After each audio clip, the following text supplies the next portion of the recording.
A Fazenda Boa Vista é um dos maiores sucessos em empreendimentos imobiliários do Brasil. Seus proprietários ganharam não só em qualidade de vida, mas também em valorização. A JHSF traz o Boa Vista Village com amenities inéditas como campo de golfe de 18 buracos por Rees Jones, clube de surf exclusivo para membros, uma estrutura incomparável de tênis. Venha ver tudo que o Village tem para valorizar a sua qualidade de vida. É Boa Vista, é igual e é diferente.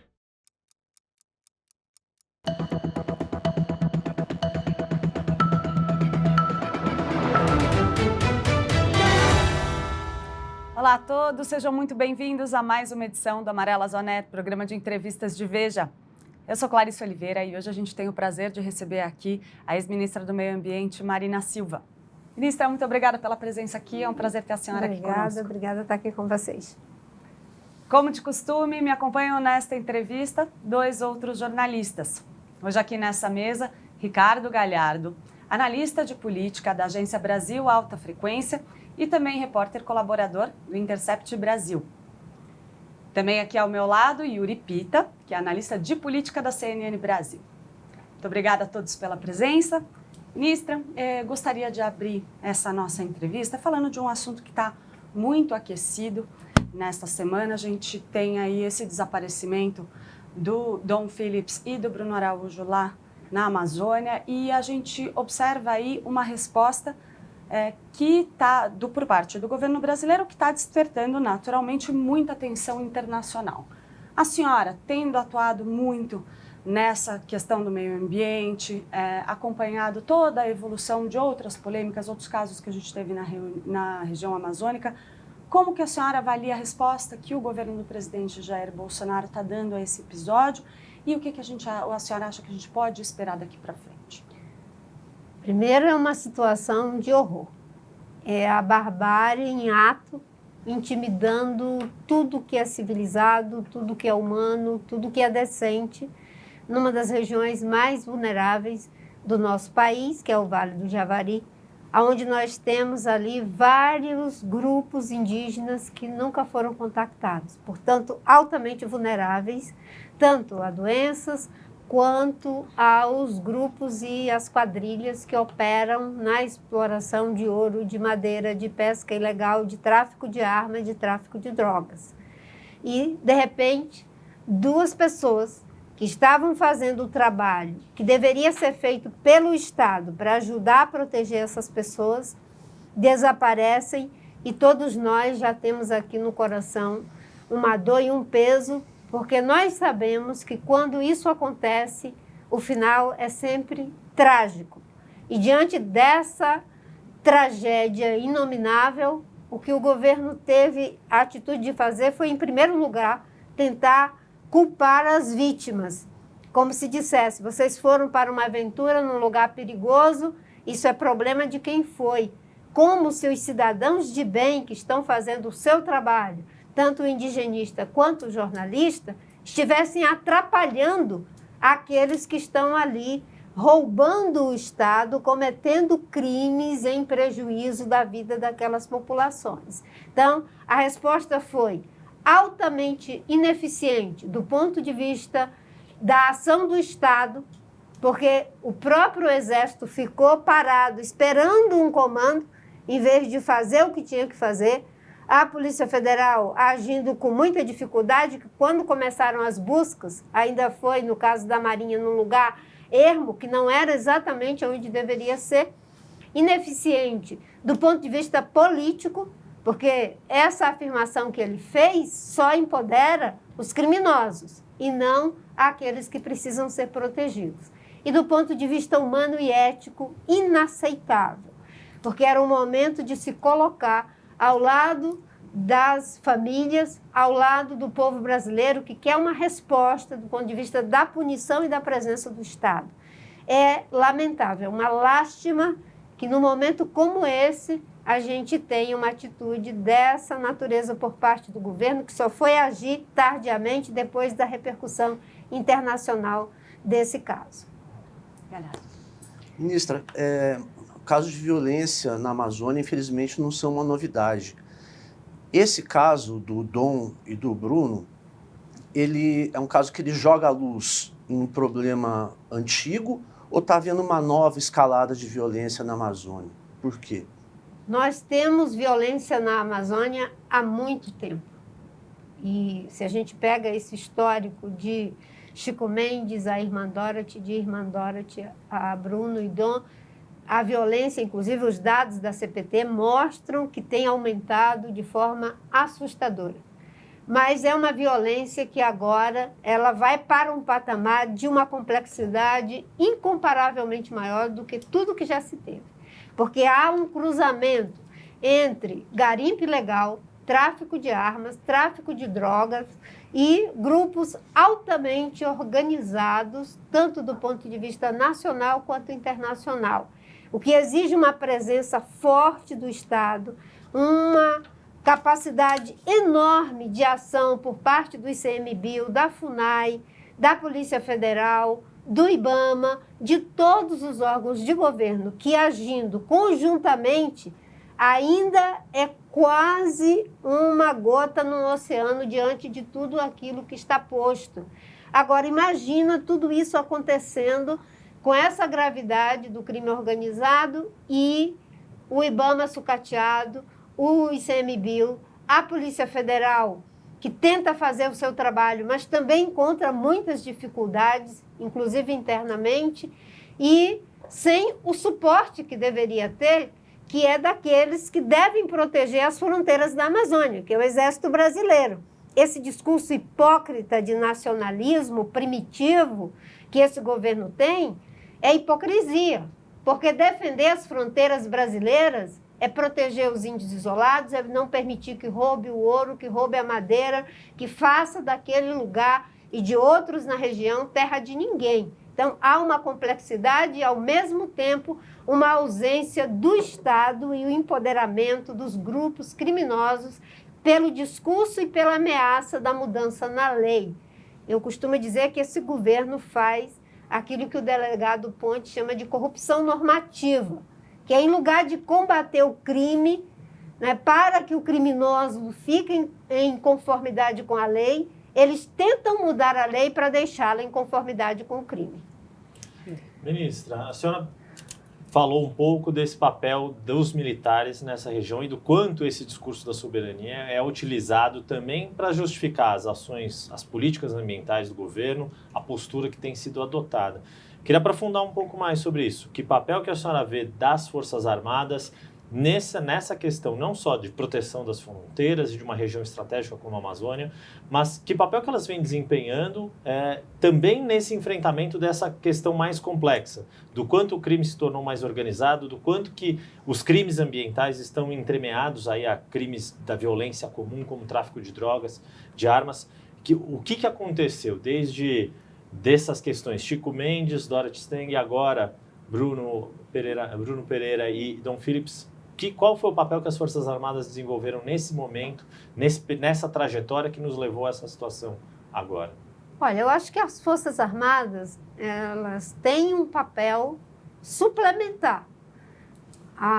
Digamos assim, a condição de proteção das nossas fronteiras é algo que constitucionalmente está assegurado.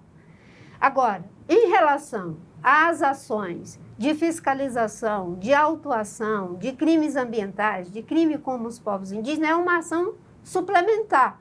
Se bem orientada, eles cumprem um papel fundamental. Agora, se deturpada, como vem sendo feito nesse governo, em vez de ajudar, atrapalha. E eu digo isso com conhecimento de causa.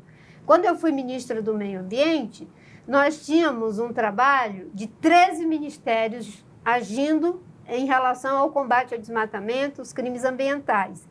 E o COTÉ, que é do Exército, tinha um papel fundamental em suporte logístico com aeronaves, funcionava como fiéis depositário, porque grandes apreensões de madeira, aonde é que você ia botar isso? Então, a gente, às vezes, colocava o Exército como sendo o fiel depositário para que ninguém fosse mexer e roubar aquela madeira. Então, eles tinham um papel importante, mas eles não estavam se sobrepondo ao IBAMA, eles não estavam se sobrepondo à Polícia Federal, eles não estavam se sobrepondo aos órgãos que têm competência técnica e mandado institucional para poder fazer o trabalho.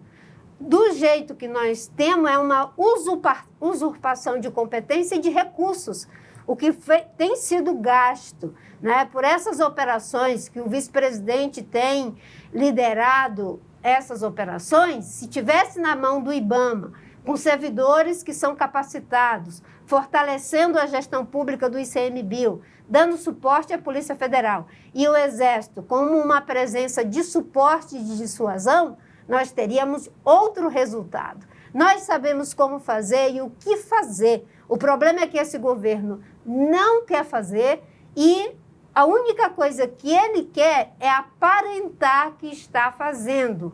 E, enquanto isso, faz o discurso que dá poderes aos criminosos e sinaliza que vai mudar a lei para deixar a lei em conformidade com o crime, no licenciamento, na fiscalização, na questão da mineração e tantas outras atividades que precisam de uma presença forte do Estado. Ministra, eu queria que a senhora fizesse uma avaliação para a gente especificamente sobre o trabalho da Polícia Federal e sobre como a corporação está atuando não só nessa questão da Amazônia, mas também em outras áreas. Porque a gente vê uma mudança grande, a gente teve várias polêmicas envolvendo o atual governo, inclusive na ideia de um aparelhamento ali em favor do presidente Jair Bolsonaro. Eu queria que a senhora fizesse uma avaliação da ação da PF, tanto nesse caso quanto em geral, como tem atuado a corporação no atual governo.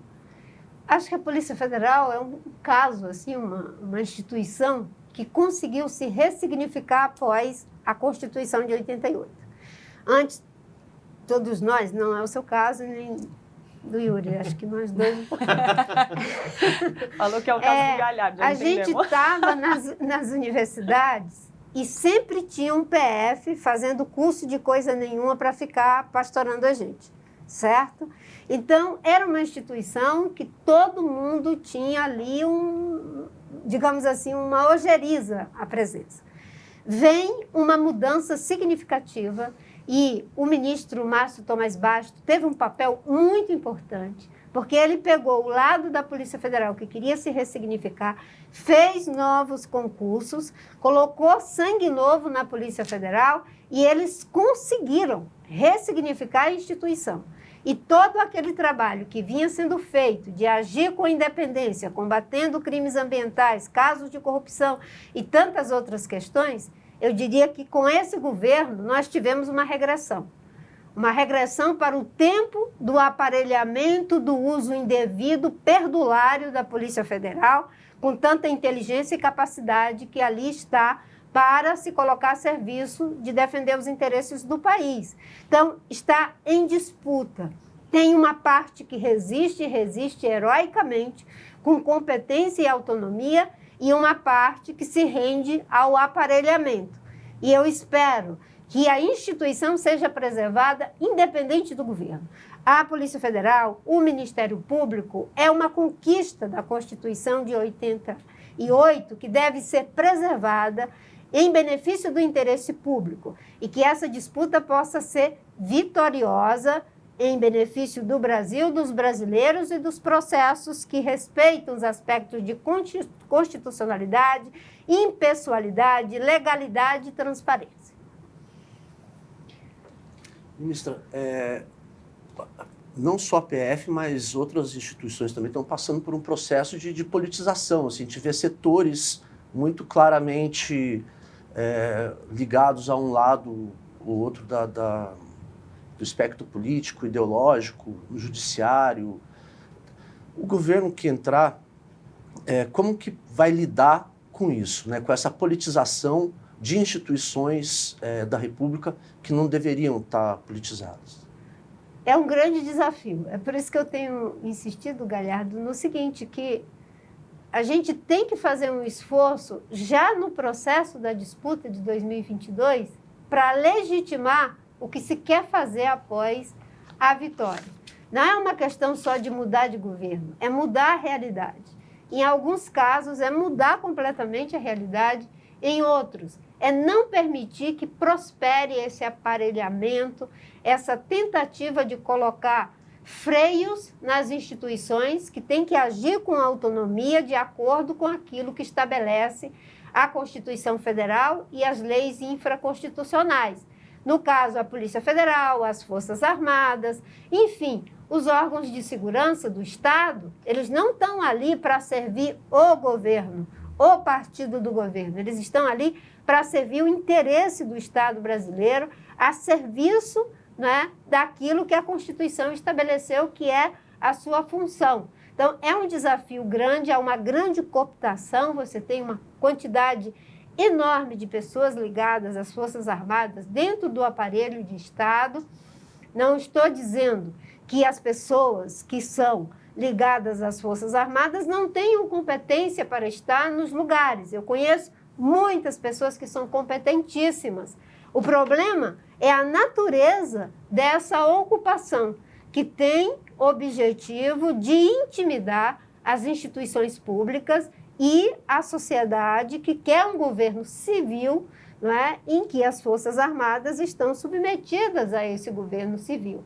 Vai ser um desafio e o grande desafio é liderar pelo exemplo, não é?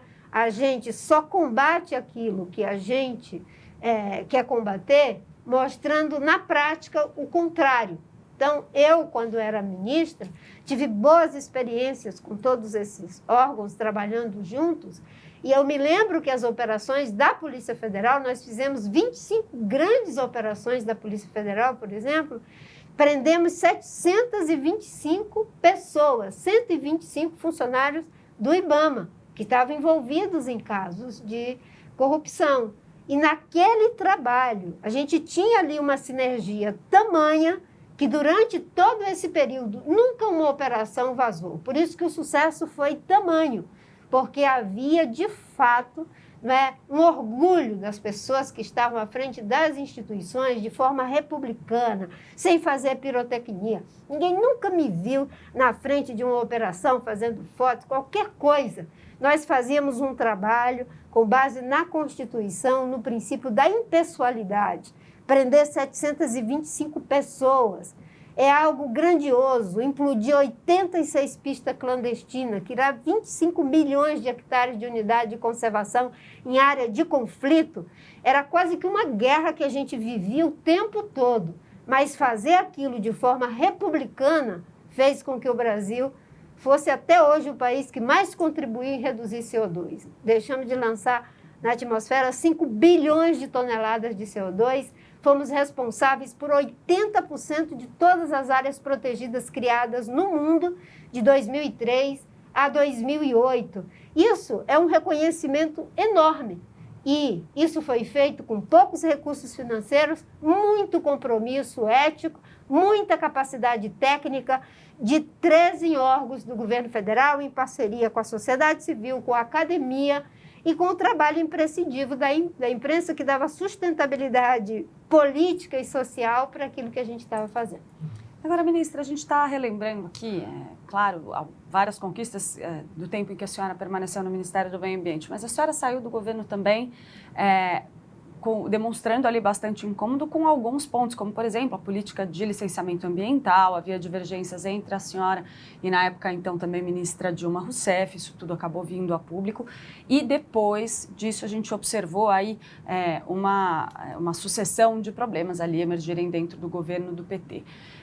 Queria que a senhora fizesse também uma análise crítica em relação a essas gestões, parte delas integradas pela senhora, e como que isso representa hoje, cria aí uma base para uma transição, para uma eleição, onde o apoio da senhora vai ser reivindicado por essas mesmas forças políticas. Então, principalmente, eu gostaria que a senhora fizesse uma avaliação sobre os problemas, os erros e acertos que tenham ocorrido nas gestões do PT e como isso se traduz agora nessa campanha presidencial, uma vez que o PT vai vir buscar o apoio da senhora. Eu acho que houve um erro que foi, primeiro, foi feito algo grandioso que, na época, não foi apropriado pelo próprio governo. Porque todos os partidos ainda tinham a ideia de que defender meio ambiente fazia perder voto. E isso era o PT, era o PSDB, todos os partidos. Né? Eu me lembro que grandes conquistas que nós tivemos na agenda ambiental foi graças à mobilização da sociedade civil. E aí eu vou chegar na minha saída do governo, nas divergências que me levaram a sair do governo. naquela época. Quando o Fernando Henrique, por exemplo, fez a medida provisória que aumentou a reserva legal de 50% para 80% na Amazônia, porque o desmatamento tinha chegado em 95 a 29 mil quilômetros quadrados, toda a base do governo era contra. Acho que a única pessoa que era a favor era eu, o Gabeira e meia dúzia. Eu só faltava apanhar nas audiências públicas e o pessoal dizia, mas para que você defende? Deixa o governo. Eu digo, não, é pela Amazônia. Né? Todo mundo jogava, só não jogava espora em mim nas audiências públicas, né? Nos lugares em que a gente ia. E aí, quando o Fernando Henrique ia revogar a medida provisória, tivemos uma grande mobilização da sociedade civil. Na hora que ia ser votado, numa comissão de 14 parlamentares, uma comissão mista, o Arthur Vigílio era o líder, e eu nunca me esqueço disso. O Prodazem colapsou de tanto e-mail que chegava da sociedade civil. O palácio foi entupido de mensagens da população. O Fernando Henrique ligou para o Arthur e disse, não põe em votação. O Arthur ficou vermelho, da cor de um camarão. E disse, o presidente está dizendo que não é para votar, porque o povo não quer que vote. E eu pensei, o povo deu sustentabilidade política e o governo se sentiu, né, respaldado para não fazer o jogo da bancada ruralista atrasada. Uma outra realidade foi no governo do presidente Lula. Sabe o Evaristo de Miranda, da Embrapa? Que chega perto de todos os presidentes para tentar convencer de que não tem desmatamento, não tem mudança climática, não existe queimadas, toda essa agenda. E quando o plano de combate ao desmatamento teve que sofrer, né, uma série de ajustes para evitar que o desmatamento voltasse a crescer, em 2007, início de 2008, mais uma vez eles vieram com essa história de que os dados do INPE estavam errados, de que eu estava errada. E foi naquele contexto que eu pedi para sair. E foi um cálculo político. Eu pedi para sair, porque estavam induzindo o presidente a revogar as medidas. E eu pensei com a minha equipe, se nós sairmos, a gente cria um fato político, nacional e internacional. Porque os dados do desmatamento eram abertos para você, jornalista, para todo mundo. Na hora que a gente pediu para sair, dizendo que os nossos dados estavam certos, eu voei o Mato Grosso polígonos para mostrar que eles estavam errados, que nós estávamos certos, em vez de querer calar a boca do INPE, foi isso que nós fizemos. Aí o resultado, saímos, grande mobilização da sociedade civil, da comunidade internacional, o presidente se sentiu respaldado politicamente, chamou o MINC, deu continuidade ao plano. De sorte que as medidas foram enfraquecendo. A partir de 2012, o desmatamento voltou a subir. Depois, com o Temer, foram mais enfraquecidas ainda. Agora, com o Bolsonaro, foram destruídas, abandonadas. E a diferença era, sempre tivemos ministros ambientalistas. É a primeira vez que se tem ministros que não são ambientalistas em um governo, que estão ali para fazer a agenda do contra. Então, houve um erro de não se apropriar daquela grande conquista. No meu entendimento, houve um erro, e esse é um erro geral, dos partidos e das lideranças políticas não compreenderem no Brasil que a agenda do século XXI é a agenda da sustentabilidade, e nós estamos atrasados há mais de 20 anos em relação a essa agenda. A Europa, os Estados Unidos, o Japão, o Canadá, todo mundo corre nessa direção e nós estamos na contramão. Então, há um erro que é de todos e que agora tem a chance de ser reparado. E, obviamente, que quando você está numa função como essa e você tem compromisso com a agenda, não é para você ficar esquentando a cadeira. É uma corrida de 4x4, você leva o bastão até onde dá.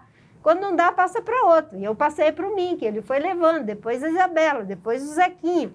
Mas todos tentaram fazer algo, apesar das divergências internas dentro de seus governos. Ministra, a senhora falou de os partidos aprenderem a lição. O PT de 2022 aprendeu essa lição? Quais partidos, na atual conjuntura política do país, aprenderam essa lição de que a agenda ambiental não significa perda de votos? Nesta campanha, quem está refletindo isso? Eu acho que, em termos do programa, até agora, ninguém ainda não apresentou o programa à altura desse desafio. Mas ainda estão em fase de elaboração. Mas no campo democrático, com exceção do Bolsonaro, os enunciados é de que a agenda é importante. E eu espero ver isso traduzido em questões estratégicas, como, por exemplo, vai se enfrentar o problema da agricultura de baixo carbono? O Brasil vai continuar colocando 99% dos recursos do Plano Safra, que são mais de 200 bilhões, para a agricultura convencional, ou vai apostar no programa ABC da Embrapa, que dobra a produção por ganho de produtividade sem precisar mais destruir floresta? O Brasil vai continuar apostando em grandes hidrelétricas para geração de energia ou vai dar força cada vez mais para a energia que seja renovável, segura, diversificada, com geração distribuída do sol, do vento, da biomassa e de hidroeletricidade, quando isso puder ser feito em base sustentável? O Brasil vai fazer a recuperação econômica de suas empresas, já na ideia da indústria 4.0, vai trabalhar o programa de bioeconomia, no caso da Amazônia, e assim por diante. Isso vai ter que ser traduzido em políticas públicas transversais, porque não é só uma questão de dizer o que não pode. Isso eu dizia desde o meu primeiro dia de gestão. É tirar o que não pode e colocar o que pode, como pode. E o Brasil pode ter um novo ciclo de prosperidade econômica, social, com combate às desigualdades, gerando emprego, mas também criando uma nova base de conhecimento, criando uma nova base tecnológica, criando novos produtos, novos materiais, se integrando às cadeias produtivas globais, novas cadeias de valor. São Paulo, por exemplo, que tem grandes instituições de pesquisa, né, como é o caso da USP, agora mesmo na vacina, a gente viu o potencial que nós temos de dar resposta, né? São situações que nós temos que colocar a serviço dessa nova economia. Eu vejo esse Brasil ruindo, mas eu vejo um Brasil florindo em novos projetos, em novos ideais identificatórios. Essa juventude que está aí desempregada pode virar, né, a nova força de trabalho dessa nova economia do século XXI. E o Brasil é o país que reúne as melhores condições para fazer isso. É isso que eu quero ver nos programas de governo. E isso precisa ser legitimado agora, não é depois, é agora. Que nem o Biden fez. Ele disse que ia voltar para o Acordo de Paris e disse isso durante as eleições. Nós temos que dizer isso agora. Só que, ministra, a gente sabe que, infelizmente, no Brasil, os programas de governo têm uma tendência muito grande em não serem cumpridos. A gente viu isso, inclusive, em muitas das medidas, mesmo no governo do ex-presidente Lula.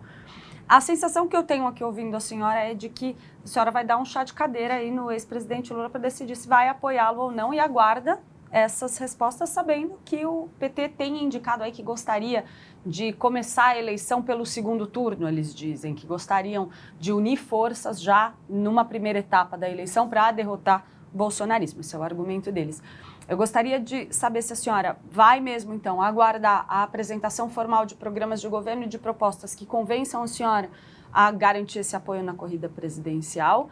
E também se a senhora acredita que a eleição deve ser antecipada, como o PT gostaria, essa união de forças deveria acontecer já no primeiro turno, na avaliação da senhora? Olha, eu vejo que tem um debate que é mais amplo. Quando a gente está fazendo essa discussão aqui, nós não estamos fazendo essa discussão restrita a um partido, a um candidato. No campo democrático, essa é a agenda do século XXI para todos os candidatos. Agora, quando você se dispõe ao diálogo no campo democrático popular, dizendo que a partir de uma agenda, de uma visão de mundo e de país, que são as bases da conversa, você não está dando chá de cadeira em ninguém. Você está construindo o caminho para o diálogo em cima de uma agenda. Agora, o que não pode é a gente não ter a clareza do risco que o Brasil está correndo com o segundo mandato do Bolsonaro.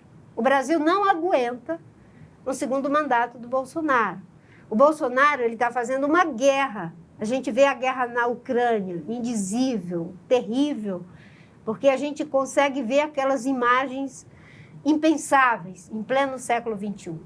Mas vamos metaforicamente imaginar que tem um míssil caindo em cima da educação, caindo em cima das políticas de direitos humanos, caído em cima da Amazônia o tempo todo, dos povos indígenas. Ciência e tecnologia, eles zeraram os recursos para pesquisa.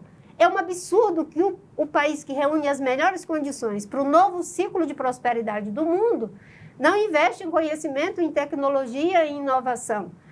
Então, ter a clareza de que o Brasil, do ponto de vista dos fluxos democráticos, das instituições democráticas, não tem como suportar mais 4 anos de Bolsonaro, e muito menos do ponto de vista das políticas públicas, isso é obrigação de todos nós como cidadãos. E também os partidos e as lideranças políticas têm que ter a clareza de não é uma eleição, digamos, numa condição normal em termos da democracia. Na democracia, você tem o seu partido, a sua aliança, o seu líder, apresenta um programa e o povo faz a sua escolha. Como a gente fazia, mesmo na polarização. Era PT, era democracia, era PSDB, era democracia, estamos conversados. Agora não, agora é democracia ou barbárie, democracia ou autoritarismo, democracia ou nonsense completo. Então, o que está posto em jogo não é mais o programa de um partido, não é o programa apenas de um candidato, é de um povo. Numa situação de anormalidade democrática, não é o forte da democracia contra o todo-poderoso da autocracia, é o povo forte da democracia colocando para os autocratas, sendo educado com esse tipo de gente, não é? Que o povo brasileiro, no seu mosaico social, econômico, cultural, quer resolver os seus problemas com democracia. E aí é diferente. Aí você olha, quem são aqueles que reúnem as melhores condições para tornar esse programa vitorioso, esse compromisso vitorioso? Agora, a argamassa disso é a democracia, mas é um mosaico. É aquilo que os empresários que estão comprometidos com essa agenda do século XXI estão dizendo que precisa fazer. É aquilo que a comunidade científica está sugerindo que deve ser feito. É aquilo que os defensores da liberdade de expressão, como vocês, estão dizendo que deve ser atualizado da relação da política com a sociedade, no sentido de que a inteligência de todos será sempre maior e melhor do que a inteligência de poucos, não é? Então, esse novo pensamento é o que vai ajudar que a gente mude, não apenas de governo, mas a gente mude de realidade. A gente tem que reconhecer que a gente errou. Depois de tantos anos de PT e PSDB no governo, como é que me aflora Bolsonaro? Se a gente não reconhecer que tivemos um erro que envolve questões de natureza ética, envolve questões de natureza política, de não ter institucionalizado políticas que deveriam ter sido institucionalizadas e não fulanizadas, e reconhecer erros, preservar conquistas e se dispor a novos desafios, é a grande questão que está posta para nós. E eu concluo dizendo, a forma como a gente ganha determina a forma como a gente governa. Porque quem ganhar vai precisar estar muito respaldado pela sociedade brasileira, porque não vamos ter mais aquela oposição de engravatados do PSDB, nem as boinas vermelhas e as bandeirinhas do PT vermelhas. Agora é algo sem padrão democrático, sem padrão civilizatório. É armando a população, estimulando a violência, fazendo aquilo que a gente vê acontecer na Venezuela, que a gente vê acontecer em Honduras, que a gente vê acontecer em Nicarágua. É disso que se trata. Ah, mas é uma de esquerda, outra de direita, não importa. Populismo, autoritarismo, seja de esquerda ou de direita, não serve para quem tem um pensamento democrático. Agora é o momento de nos orientarmos por princípios e valores. Em cima de princípios e valores duradouros, de defesa dos direitos humanos, da democracia, da autodeterminação dos povos, a gente pode fazer alianças pontuais, não é? E aí lá na frente a gente conversa, mas é em cima de programa. A senhora falou, lá na frente a gente conversa. O presidente Lula está fazendo uma aliança com setores bem distintos, né? Uma aliança heterogênea, que ele chama de movimento, justamente em defesa da democracia. A senhora vê a possibilidade dessa aliança se manter num eventual governo Lula, Ou o senhor acha que as diferenças, assim, passada a eleição, essas diferenças vão se impor e já vai ter disputa interna ali na base? Depende da natureza, Galhardo, que a gente quer dar para a vitória dos que defendem a democracia. Se for, chegamos no poder, como já fizemos no passado, PSDB, vamos ficar 20 anos, PT, vamos ficar 20 anos. Não. Acho que a natureza agora vai ser um governo de transição. Vamos estabilizar os fluxos democráticos, vamos estabelecer padrões de políticas públicas em saúde, educação, meio ambiente, recuperação econômica de base sustentável, transição energética, combate às desigualdades. Vamos encarar esse momento como um governo de transição. E eu vou mais. Nós temos que acabar com a reeleição. Acho que o novo governo deveria propor uma mudança em termos de uma reforma política, onde estaria o fim da reeleição, um mandato de 5 anos para 2026. Mas, ministra, toda eleição a gente ouve a mesma história. Toda eleição os Não. candidatos vão lá e dizem: se eu for eleito, o presidente Não. Jair Bolsonaro fez isso, se eu for eleito, eu vou mudar, eu não vou defender a reeleição. E está lá de novo. A gente vê recorrentemente as pessoas que vencem a eleição mudando de opinião. A gente tem, por exemplo, governadores que cansaram de dizer que nunca disputariam a reeleição e agora estão conversando sobre isso lá no Rio Grande do Sul, por exemplo. Né? Só para citar um exemplo, o presidente Jair Bolsonaro é um que se elegeu criticando o mecanismo da reeleição. E, alguns meses depois, ele já mudou de opinião. É sempre assim. Dá para confiar que o ex-presidente Lula, por exemplo, se for eleito, ou qualquer outro candidato, ou o presidente Jair Bolsonaro, ou mesmo alguém do campo democrático, como a senhora escreve, que isso vá ser levado adiante, mesmo que eles prometam isso para a senhora numa negociação de apoio, por exemplo? Eu acho que não é prometer para mim. Se for para mim, não tem força nenhuma. Não é? É se comprometer com a sociedade brasileira. Se o que está acontecendo é tão grave como todos nós estamos reconhecendo, só tem força se for com a sociedade brasileira. E que a reeleição contribui para essa gravidade do que a gente está vivendo hoje. A reeleição foi, digamos assim, um atraso na vida do Brasil e da América Latina. Acho que tem um erro enorme do ex-presidente Fernando Henrique.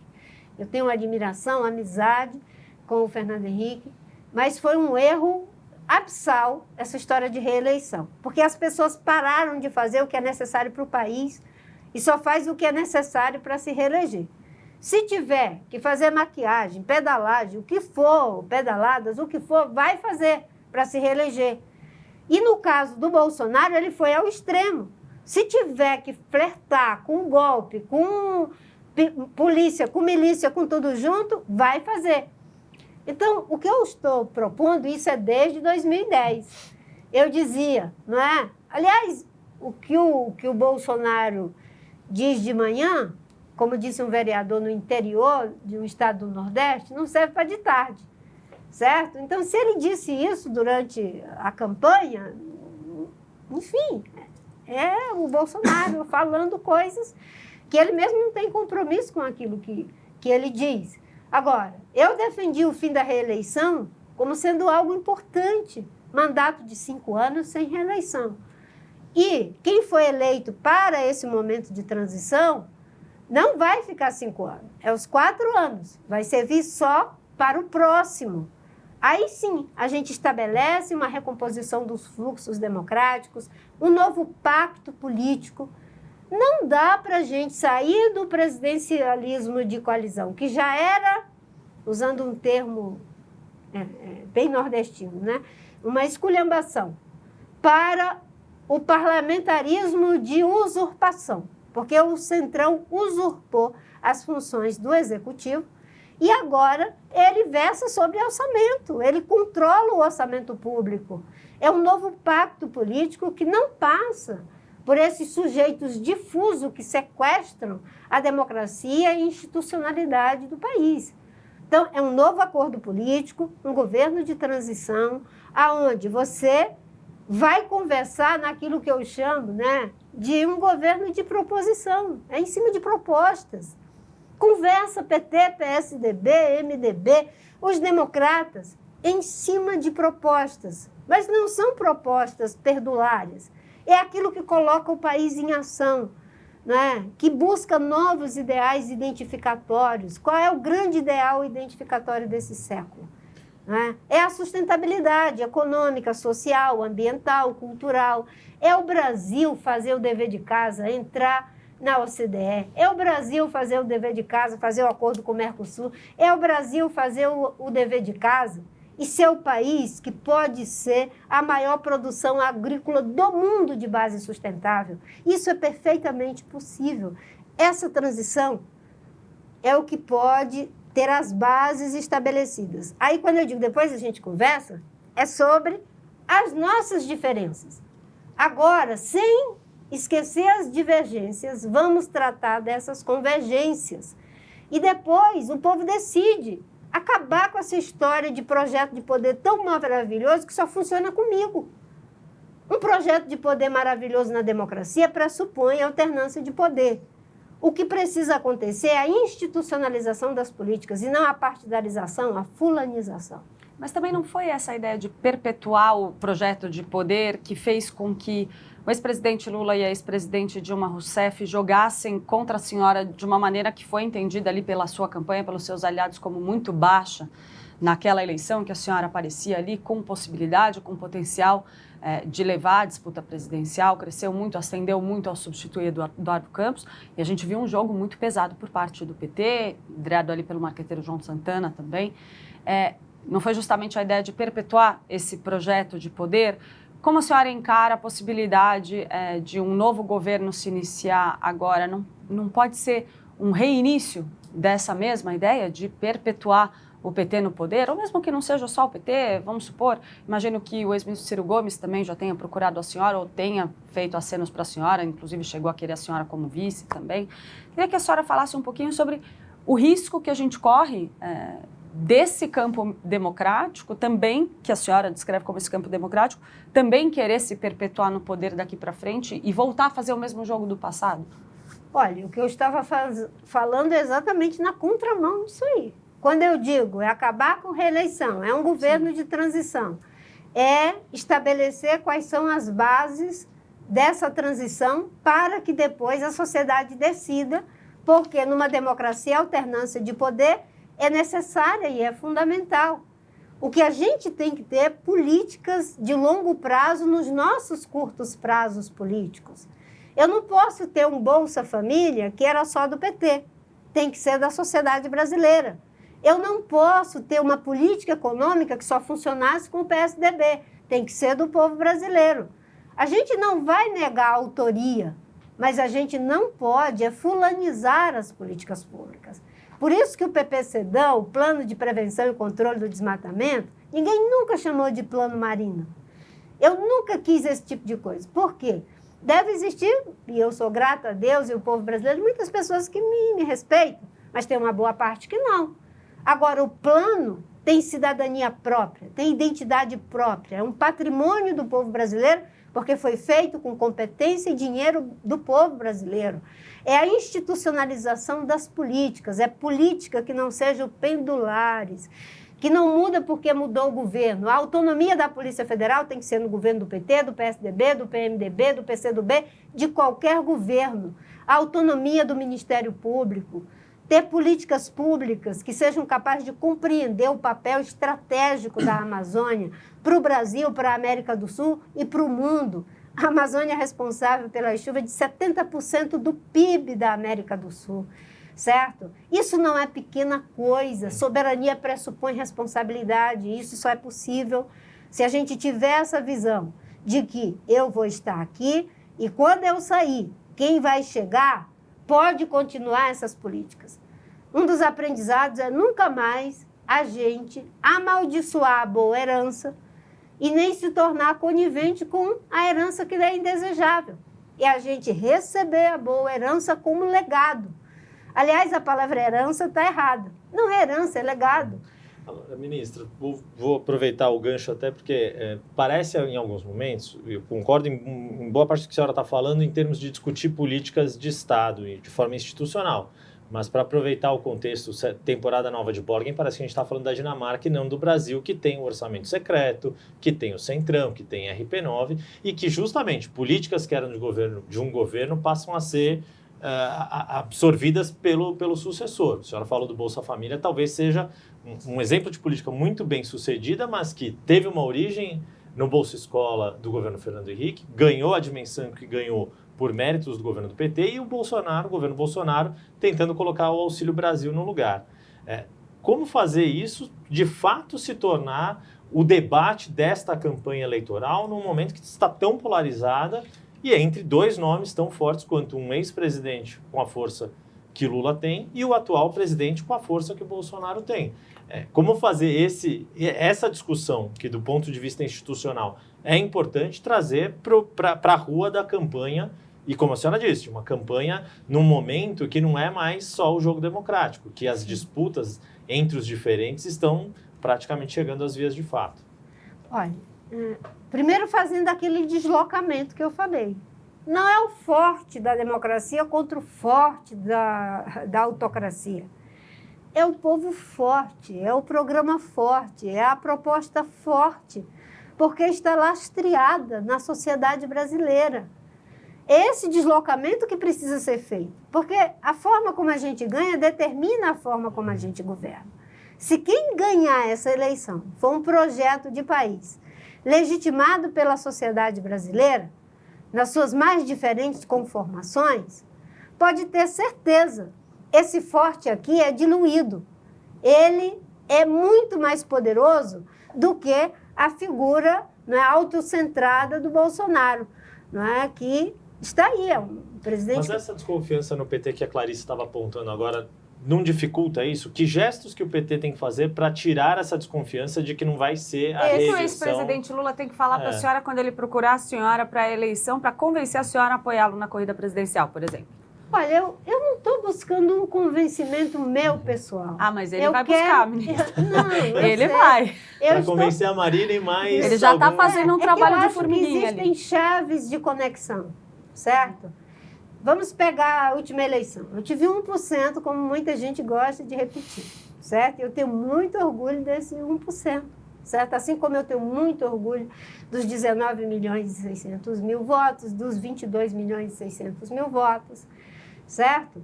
Então, eleitoralmente, por esses critérios, eu não mexo o ponteiro eleitoral.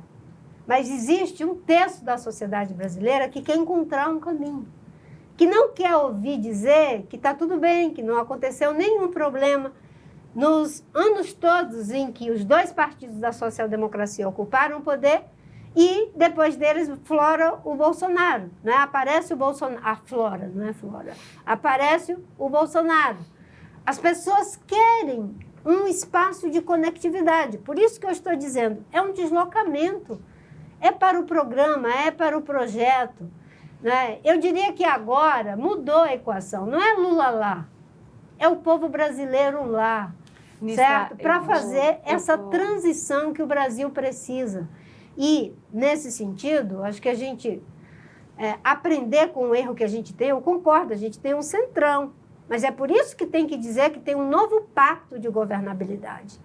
Um novo acordo de sustentação para o novo governo, que não pode ser mais esse sujeito difuso, que não tem cara, não tem nome, não tem endereço nem telefone, chamado Centrão, e que opera 16 bilhões e mais outros bilhões para conseguir sua reeleição e de sua base de sustentação. Ministra, eu vou precisar interromper só um minutinho, gente, só para avisar que a gente está super se aproximando do nosso tempo, eu já estourei um pouquinho aqui.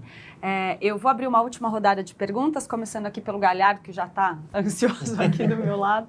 E queria só pedir para a senhora ser um pouco mais objetiva possível nas respostas para a gente não estourar. Por favor, Galhardo. Eu ia perguntar sobre outra coisa, mas vou fazer uma pergunta mais quente.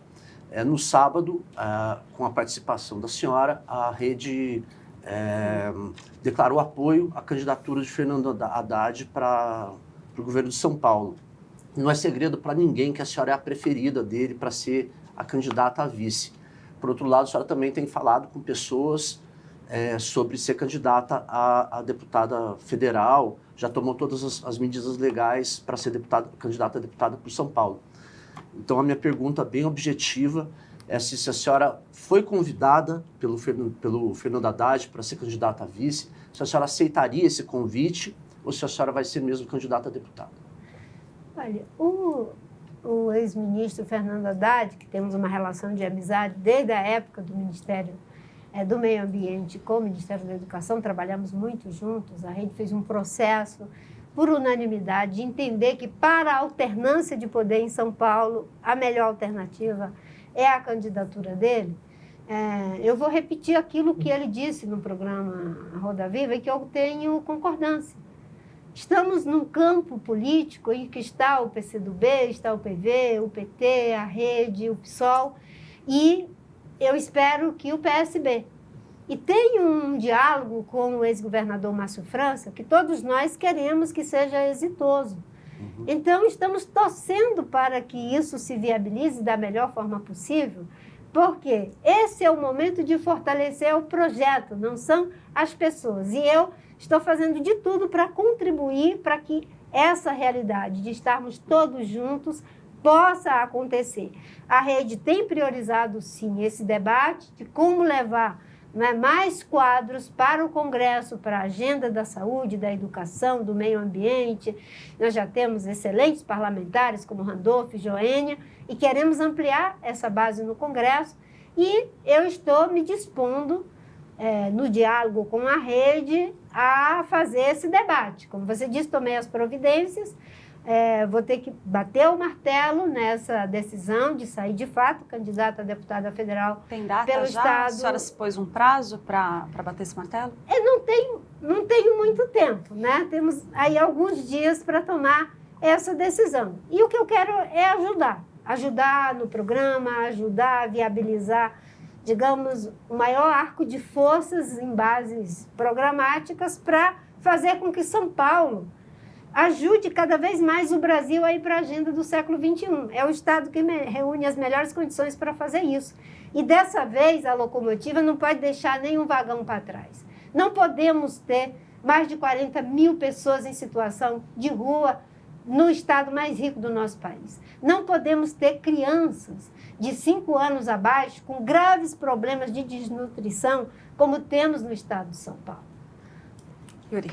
Bom, sendo a senhora ainda a definir esse destino político, se candidata a deputada mesmo ou eventualmente compondo a chapa, mas a senhora tem saudade do executivo ou do legislativo? Qual que a senhora tem mais saudade? De exercer mandato no Congresso Nacional ou de voltar a ter, seja como parceira de chapa de uma candidatura majoritária ou ocupando uma pasta, um ministério, uma secretaria? O que a política Marina Silva mais sente falta fora de uma cadeira pública? Olha, eu me movo por compromisso.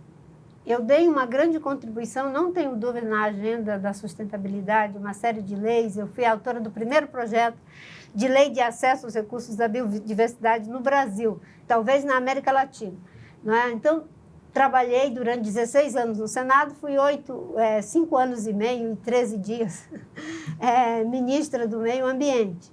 E eu gosto muito, né, da ideia de que quando você se move por compromisso, por princípios e valores, você tem que estar onde você pode dar a sua melhor contribuição.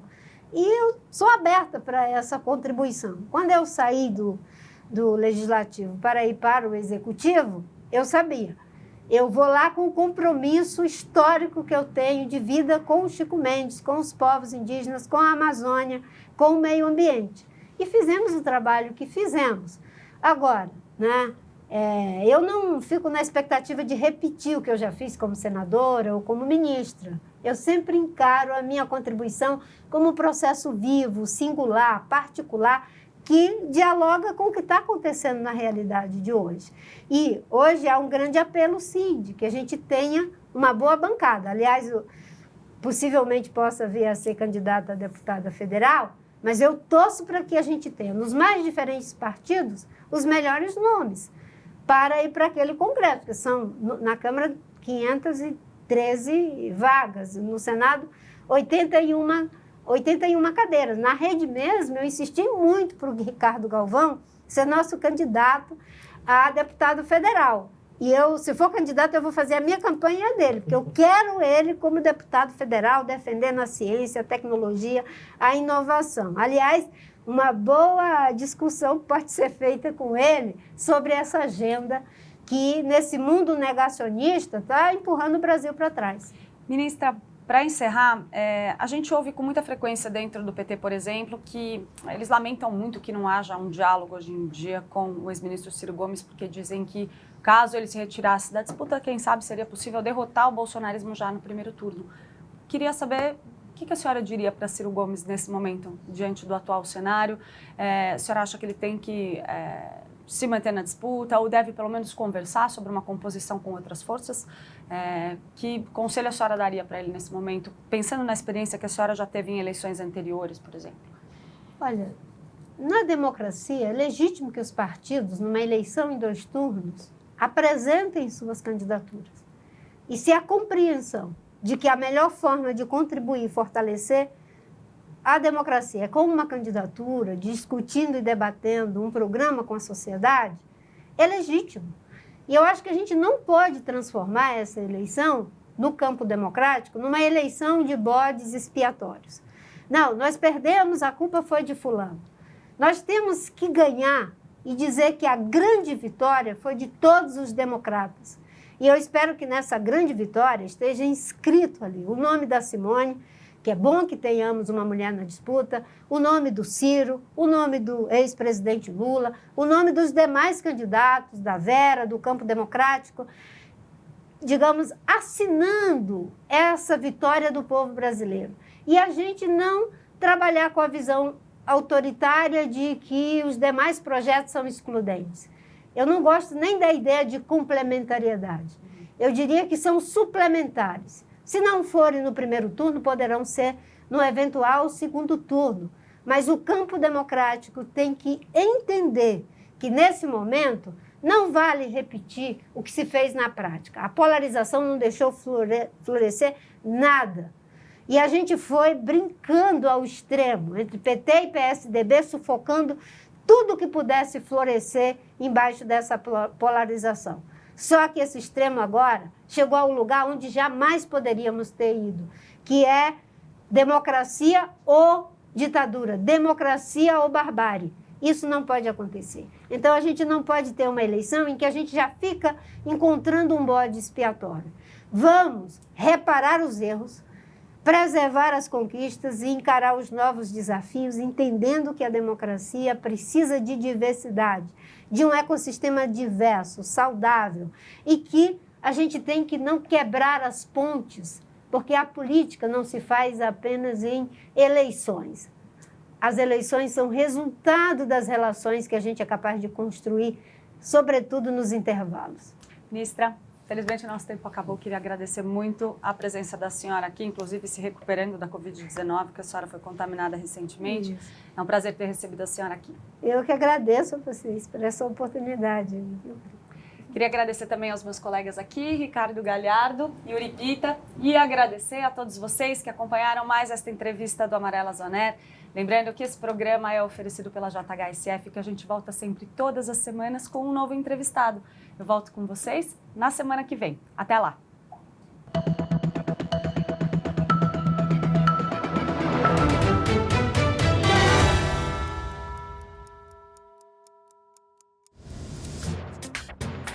No Brasil, notícia tem nome.